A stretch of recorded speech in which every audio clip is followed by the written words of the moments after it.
Dragi prijatelji televizije Exodus, prisrčno pozdravljeni v razmišljanjih v letu vere o Kristusovem otroštvu. Vabim vas, da danes skupaj razmišljamo o skrivnosti Jezusovega darovanja v templju in molimo s cerkvijo.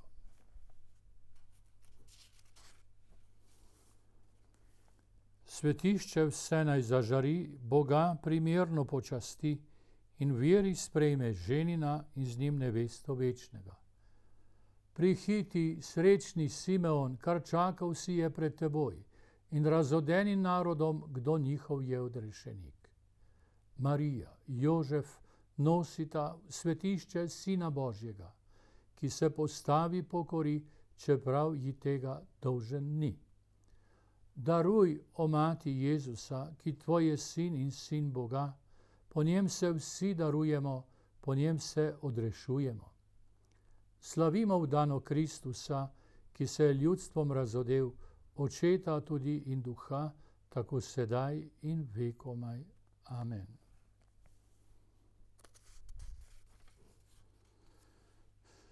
Molimo, večni Bog, tvoj edinorođeni sin je bil na današnji dan darovan templju kot človeški otrok. Prosimo, tvoje veličastvo, očisti naša srca, da se bomo tudi mi lahko tebi darovali po Kristusu, našem Gospodu. Amen. Marija, devica darovanja, prosi za nas. Sveti Jožef, prosi za nas.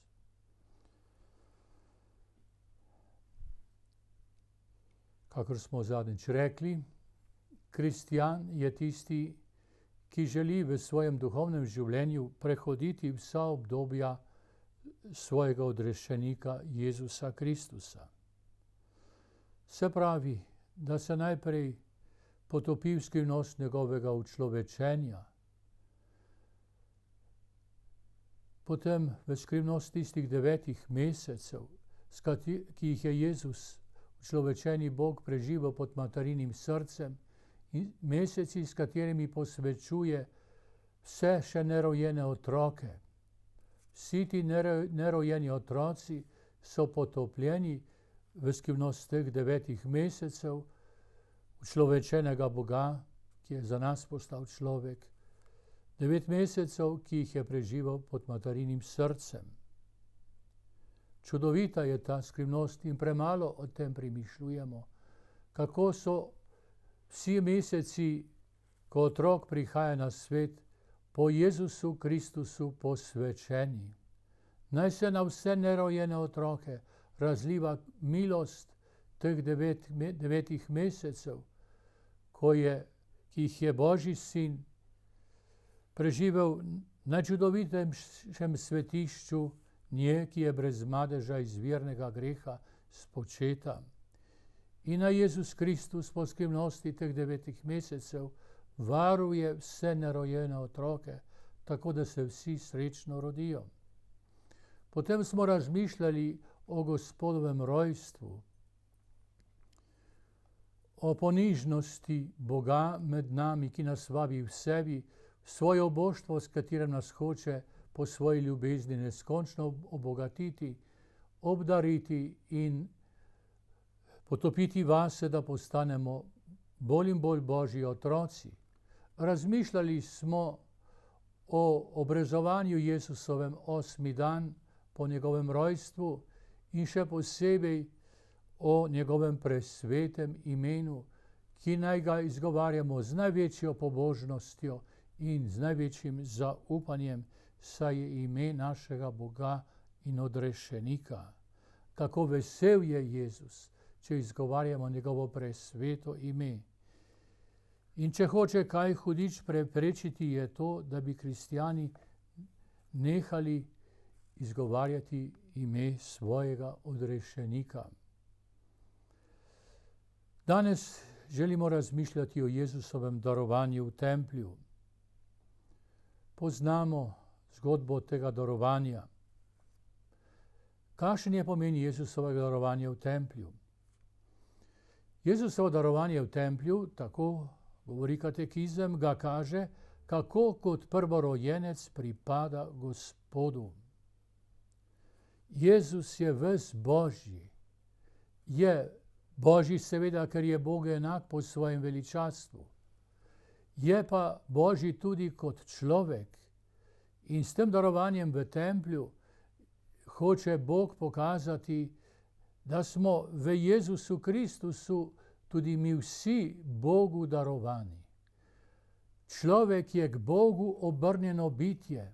Če smo se proč od Boga obrnili, vsak ve za svojo zgodbo, je pa to skupna zgodba od izvirnega greha naprej, nas hoče Jezus Kristus po svojem darovanju obrniti k Bogu. Kolikor je moje življenje darovano Bogu, toliko je tudi Božje in toliko je tudi vredno in toliko je tudi res srečno življenje, če tudi je morda polno preizkušenj. Ali je moje življenje zavestno darovano Bogu? O tem se vprašajmo, ko razmišljamo o Jezusovem darovanju v templju. Darovanju, ki se je zgodilo po Marijinih rokah, po rokah svetega Jožefa in ob Simeonu starčku in prerokinji Ani. Ali je moje življenje, ali je življenje nas, kristjanov, res k Bogu dvignjeno, kakor je bil dvignen dete Jezus, ko je bil darovan v templju?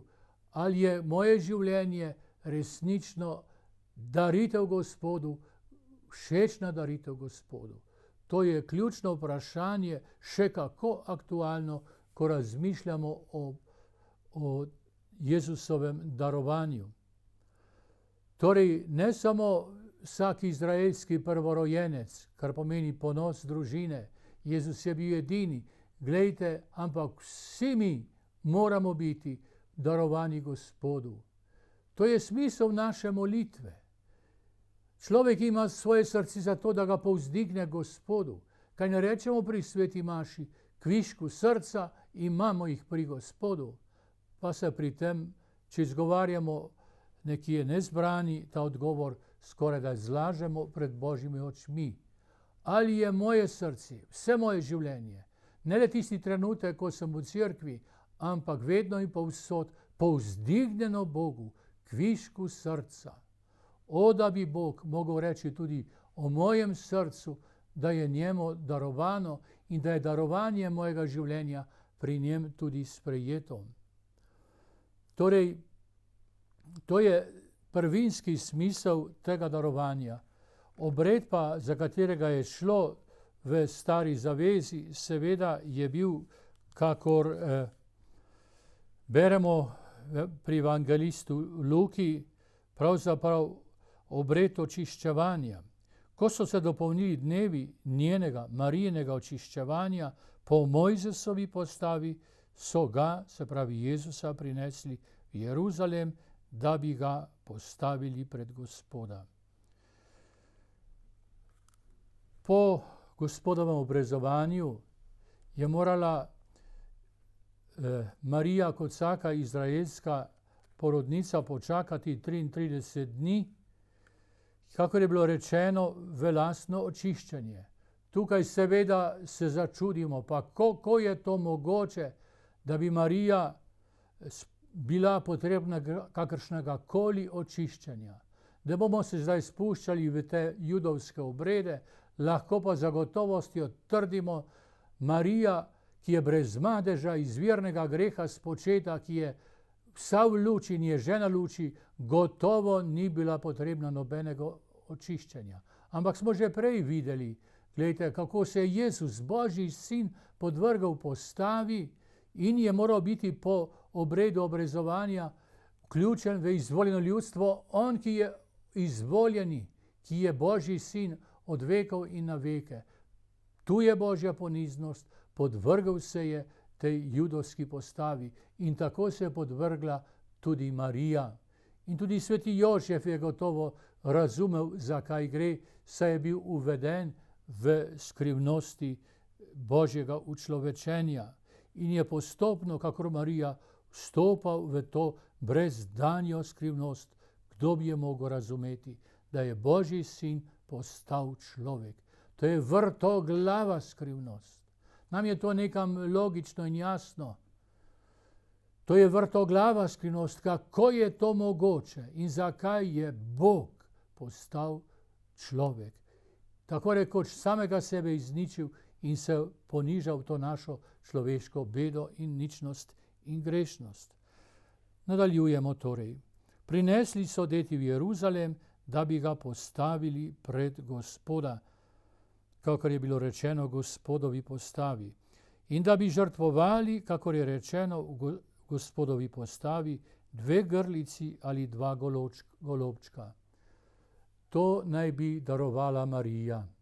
Sicer je bil to najskromnejši dar, navadno je to bilo jagnje, tega pa niso zmogli in tukaj se vidi, kako revna sta torej bila Marija in Jožef. Več nista premogla, kakor da sta darovala 2 grlici oziroma 2 golobčka.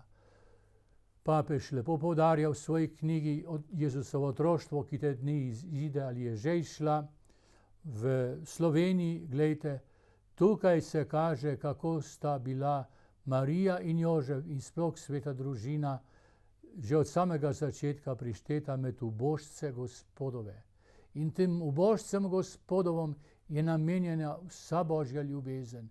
In kdor ni voljan vstopiti med te ubožce Gospodove, ne more biti deležen Gospodovega odrešenja. Ubogim se evangelij oznanja.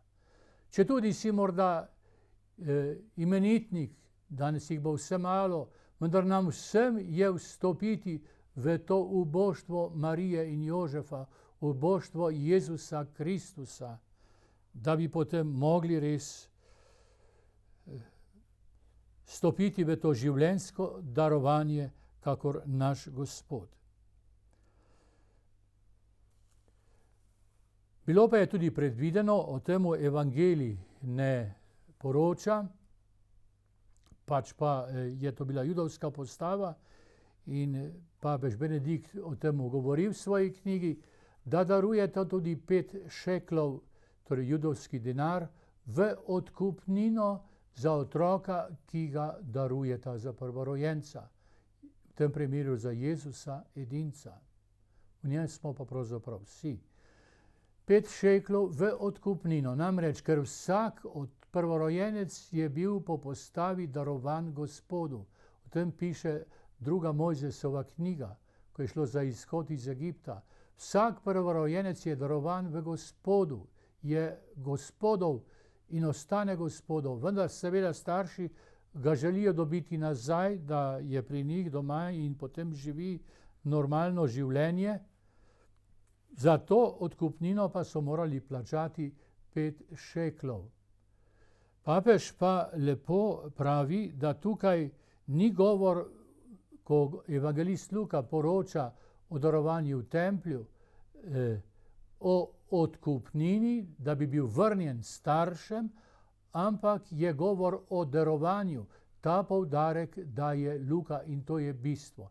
Jezus je darovan. Jezus ni vrnjen staršem, tako rekoč v njihovo posest, ampak Marija izroči Jezusa in z njo Jožef izroči Jezusa.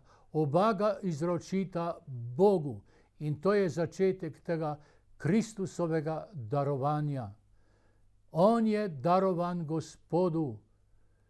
Je podarjen Mariji in Jožefu in vsem nam, ampak je po Marijinih rokah in po rokah svetega Jožefa darovan Bogu. On je pripravljena žrtev za rešenje vseh ljudi.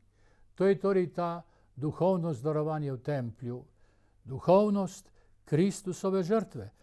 Zato se ne čudimo potem, ko gledamo v duhu starčka Simeona, ki je poln svetega duha, bil je to Božji mož, tako kakor tudi sveti Jožef, poln Božjega duha in piše, Izraelovo tolažbo je pričakoval.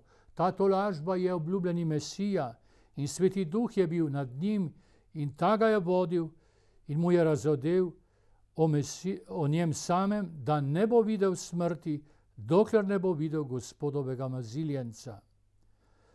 Ta Božji mož Simeon, ta poglobljena duša, polna Svetega Duha, kako je svoje duhovno življenje živel v Svetem Duhu in Sveti Duh ga je vodil k Kristusu, ki je luč.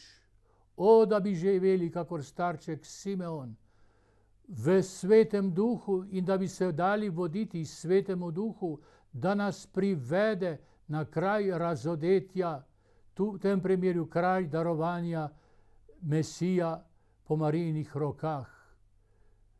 O, da bi imeli v sebi pokorščino Svetemu Duhu, ki bi usmeril naše korake k Kristusu in nam omogočil v svoji luči tudi, da ga prepoznamo. Simeon je v duhu prišel v tempelj in ko so starši prinesli dete Jezusa, da bi zanj opravili vse po običaju postave, ga je tudi Simeon vzel v naročje. Dragi bratje in sestre, kakšno veselje starčka Simeona.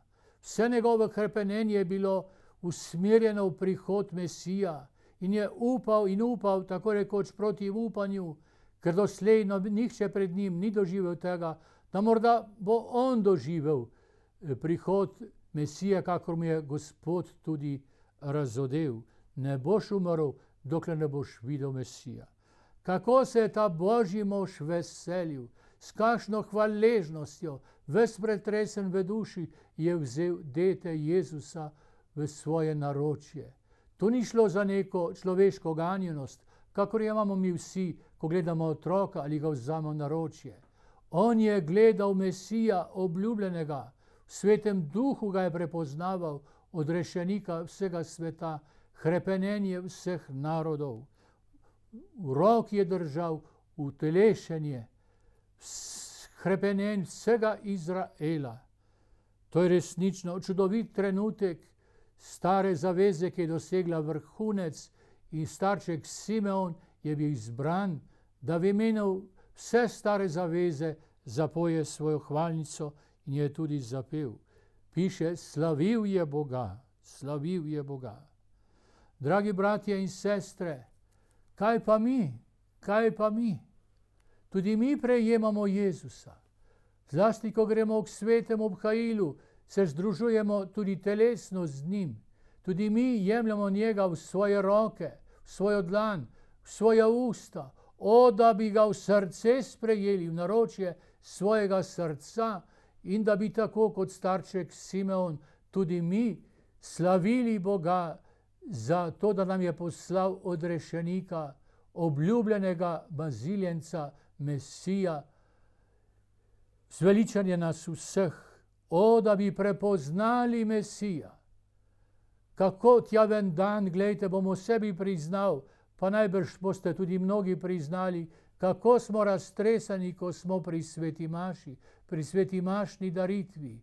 Gre za duhovnika, ki drži sveto hostjo, se pravi Jezusa samega v svojih rokah ali v svojih dlaneh, ali za vernika, ki prejme Jezusa na dlan ali v usta, kakorkoli, glejte, ali se tega zavedamo. Naj nam Bog da, naj nam Sveti Duh da odprte oči, da bi prepoznavali sveti trenutek jemanja Jezusa v svoje naročje, da bomo tako, kakor starček Simeon, tudi mi Boga hvalili, se mu zahvaljevali in ga slavili.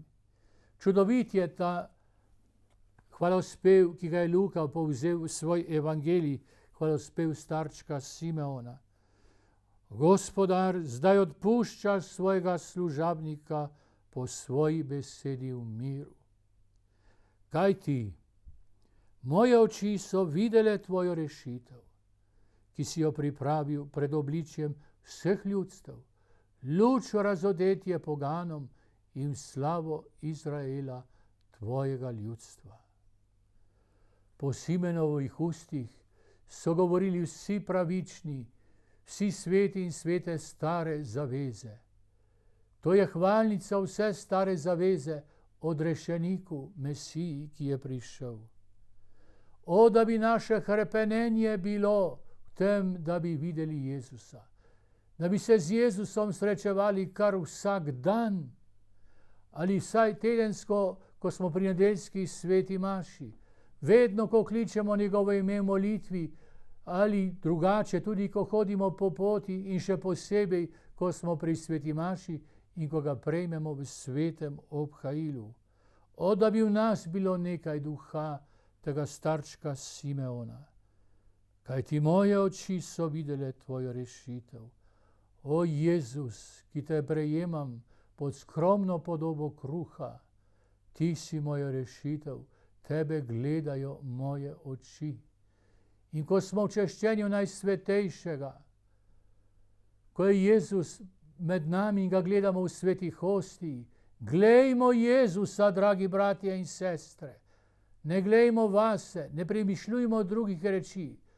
Kako je rekel arški župnik, on gleda mene in jaz gledam njega.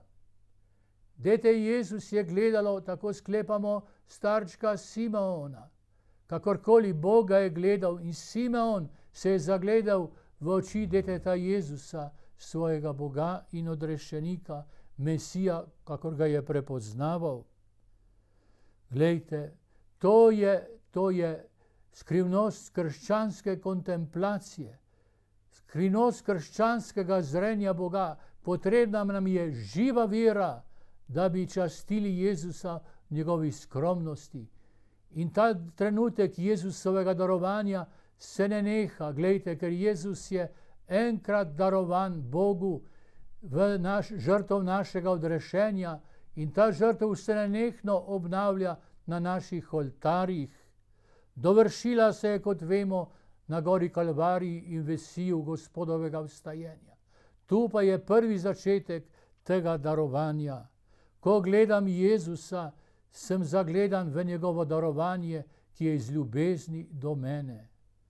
O, da bi prav častili Jezusa v svetem zakramentu. Ne razpredaj svojih misli v sebi, ampak Jezusa glej, Jezusa slavi, Jezusa zahvaljuj, glej ga iz oči v oči, zazri se v njegovo obličje. To je, glejte, temelj krščanske duhovnosti. Če se Jezus meni razodel, kakor se je razodel v človeški podobi, kot Mesija starčku Simeonu se razodeva tudi nam, ko prihajamo preden, da ga častimo.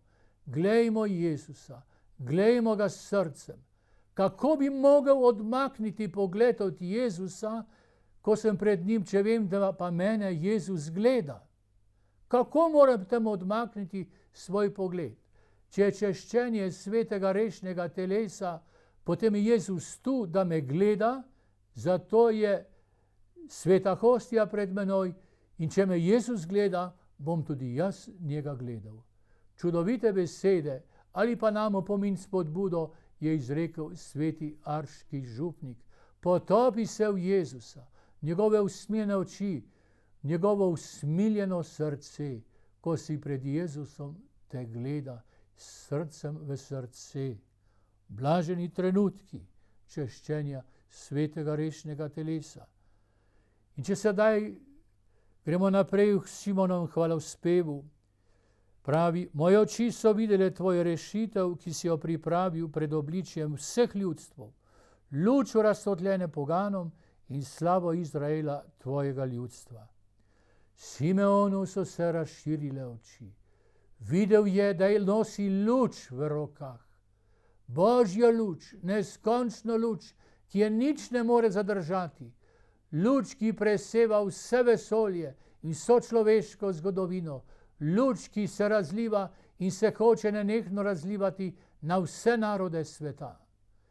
Gotovo se je živo spominjal, se je o tem premišljeval Simeon, napovedi dane očaku Abrahamu, da bodo v njegovem rodu, njegovem potomcu blagoslovljeni vsi rodovi zemlje. Starček Simeon je ta neskončni blagoslov, ko je držal dete Jezusa v svojem naročju, glejte, videl uresničen in kako se že razliva na vse narode sveta. Kakšno veselje v njegovem srcu, kako se je veselil, ko je izrekel te besede. Luč razodetje poganom. Poganski svet, in gledamo današnji svet, je v temi, je luč, ki sveti v temi. Starček Simeon je presrečen. In gledajte, ko razmišljamo o tej skrivnosti Jezusovega darovanja, luči, ki nam je podarjena v Jezusu Kristusu, pomislimo, da smo tudi mi lučonosci, da je nam tudi dan Jezus Kristus, da bi morali tudi mi Bogu se v imenu vseh narodov sveta zahvaljevati za to luč, ki hoče osvetliti življenjsko pot vsakega človeka in prežariti svojo toplino njegovo srce. Luč razsvetljenje poganom, luč tudi za Slovenijo, dragi bratje in sestre. Slovenija potrebuje luči. Praznujmo to luč vsakič, ko smo pred Jezusom. Ne samo na praznik svečnice, ampak vsakič zlasti pa, ko ga prejmemo v svoje srce ali premišljujemo ob njegovi besedi, ki nam jo on sam razlaga. In starček Simeon je seveda blagoval tudi Izrael, narod, kateremu je pripadal, in je prepoznal, to je njegova slava. Ne tiste sanje o triumfalnem Mesiju, ne vem kakšnemu osvojevalcu narodov in ne vem kaj še vse, ampak o tisti skrivnostni luči, ki mu je bila podarjena v tem detetu. To je slava Izraela, tvojega ljudstva. Dragi bratje in sestre, to je tudi naša slava. Naša največja slava je, da smo Jezusovi, da smo priključeni izvoljenemu ljudstvu, ki je zbrano izmed vseh narodov. Kaj še iščeš druge slave, kristjan? Slavo že imaš. Tvoja slava je Kristus. Luč, ki jo nosiš v svojem naročju, v svojem spominu, razumi, volji, v svojem duhu, v svojem srcu, v svoji svobodi, v svojem življenju. Luč, ki te znotraj razsvetljuje in presvetljuje, daj tej luči, da zasije iz tebe. Bodi pričevalec luči. Vi ste luč v Gospodu, pravi apostol Pavel. Ali Jezus sam, vi ste luč v sveta. Kristus je luč in mi smo lučke od te luči. Bodimo torej luč. To je naš življenjski program. In potem nadaljevanje tega seveda. Nenadoma se Simon obrne, ko blagoslovi Marijo in Jožefa in reče Mariji, zapisano je, Mariji njegovi materi, glej, ta je postavljen v padec in stajenje mnogih v Izraelu in znamenje, ki se mu nasprotovalo. In tvojo lastno dušo bo presunil meč, da se razodenje misli mnogih src. Če bi morda kdo rekel, tole, kar poslušam sedaj, tole o luči je sicer morda lepo, ampak to so nekakšne pravljice, nekakšna verska romantika. O, ni romantika. Ta luč, ki je podarjena tebi in meni in vsem ljudem, ima svojo ceno. Če že sveča sveti na račun tega, da izgoreva in da se použiva, tako je tudi s Kristusom. Iz tega Kristusovega temeljnega darovanja v templju je potem prišla daritev njegovega življenja. Res je, da je Jezus, o tem je premišljal starček Simeon, tisti kralj vseh narodov, ki bo spostavil večno kraljestvo, ki je kot sin človekov pravzaprav postavljen v neke nebeške višine, o čemer prerokuje prerok Daniel. Neki nebeški človek, nekaj veličastnega, je pa z druge strani v preroku Izaiju zapisano, da je bodoči Mesija, in to je na več mestih napisano, pa tudi v psalmih, tisti, ki bo trpel in bo svoje življenje dal za naše odrešenje. Oboje je imel starček Simeon. Pred očmi se je dobro poznal prerokbe in o njih premišljeval in tako pričakoval Mesija. Mesija kot tisti, ki je v Božjem veličastvu, človek, sin človekov, nebeški človek, hkrati pa, glejte, ponižni in ponižani in trpeči Božji služabnik, ki bo za ceno svojega daritve ugledal luč in posredoval luč tudi vsemu svetu, vsem narodom in končno tudi tebi in meni. Dragi bratje in sestre, Kristusova luč ima svojo ceno. Res je, da je luč, ki je od Boga, Bog od Boga, luč od luči, hkrati pa po Gospodovem učlovečenju ima ta Božja luč svojo ceno in to je luč, ki izhaja iz kalvarijske Kristusove žrtve, ko je Jezus v svetem duhu, v večnem duhu daroval samega sebe. To je cena Kristusove luči. Nikar ne govori človek, da je to neka religiozna romantika. To je kruti, pa hvala Bogu, odrešenski realizem. Luč, ki ima svojo ceno. Luč, ki je zasvetila iz Kristusove žrtve. Torej, to je ta napoved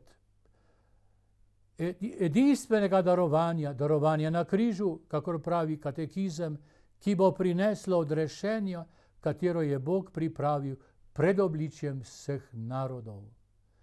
Ta luč je bila končno, vemo, razodeta na binkoštni praznik in to luč so potem apostoli ponesli po vsem svetu. Ta luč je vstali Gospod Jezus Kristus. Tu, v darovanju v templju, pa je bilo napovedano, da se bo Kristus daroval in da bo to daritev njegovega življenja. Ker je rekel, kot vemo, Simon Mariji: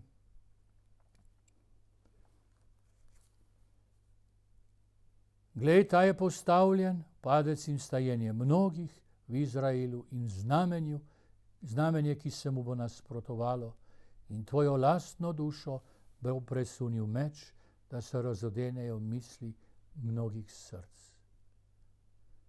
Marija je že čutila ta meč.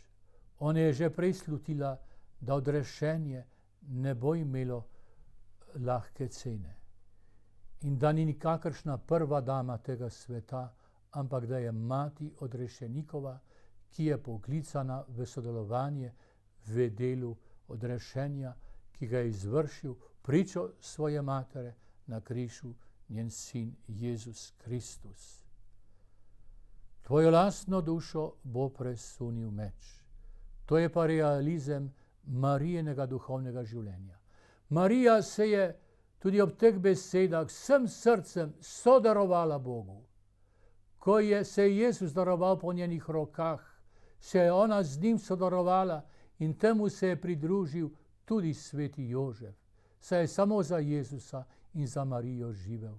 Dragi brat, sestra, če je Marija sprejela za ceno lastnega trpljenja kot mati odrešenikova poslanstvo, kakor je Gospod zaupal, sprejmimo to poslanstvo tudi mi. Lepo je darovati se Gospodu, ta daritev Gospoda pa je resnična, zares življenjska resnična, če vključuje tudi različne trenutke, ko je duša v temi ali ko duša trpi, naj bo kakorkoli že. Vse to naj bo vključeno v življenjsko darovanje, ki je položeno darovanje Jezusa Kristusa po Marijinih rokah. In končno še simpatična prerokinja Ana, ki je bila tam, glejte, leta in leta, bila je vdova, potem, ko je 7 let preživela z možem, do 84 let. Templa ni zapuščala, ampak je noč in dan s posti in molitvami služila Bogu. Prav tisto uro je stopila tja in zahvaljujoč se slavila Boga, ter o njem pripovedovala vsem, ki so pričakovali odkupitev Jeruzalema.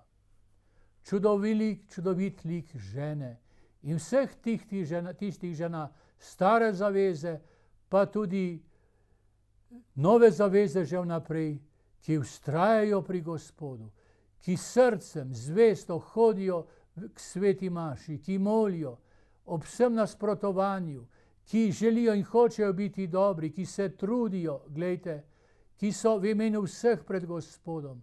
Kakšna pohvala je v tej ženi, ki je s tolikim veseljem razglašala to, kar je doživela, glejte. Ko se je srečala tudi ona z odrešenikom sveta, kakšna pohvala tej ženi in vsem tem ženam ali možem tudi danes, ki vztrajate, glejte, pred Gospodom in molite v imenu vseh in za vse. Vzemimo si kakšno misel iz tega razmišljanja, svoj ne samo tedenski in življenjski razmislek. Res, naše življenje naj bo v Jezusu Kristusu darovano in potem bo resnična daritev Bogu v slavo in tudi nam in sedanjo in večno korist in srečo. Amen.